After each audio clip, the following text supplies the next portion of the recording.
dices que vienen los americanos? ¿Por dónde? ¡Vecinos de Villar del Río!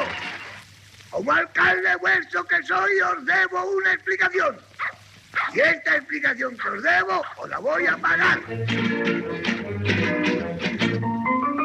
Acuérdate que el largo es el de los minutos. Pero cuidando siempre de que la rotación semicircular de la aguja grande coincida con el meridiano de Greenwich, ¿comprendes? Tú vas empujando la aguja conforme veas la hora en ese reloj.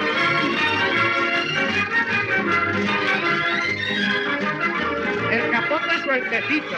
1, 2, 3. Este es el tercer tiempo. ¿Os fijáis bien? Venga, 1, 2 y 3.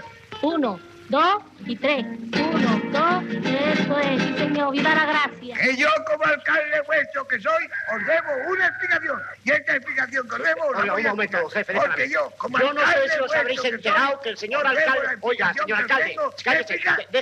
déjeme a mí. Yo no sé si os habréis enterado todavía que el señor alcalde os debe una explicación. Pero si no os habéis enterado, aquí estoy yo. ¿Qué sucede? Se le están esperando en el ayuntamiento. Que le están esperando.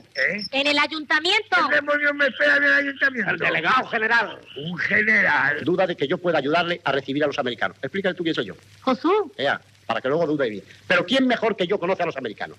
¿Quién se ha pasado 15 años en Boston organizando espectáculos internacionales que siempre fueron del agrado del respetable público que llenaba la sala? Explícaselo tú, niña. Vaya. ¿Lo cree usted ahora o no? Venga, hombre, date prisa, que hay que atender Ya enseguida. está, hombre. Venga. Pedro, ya puedes conectar.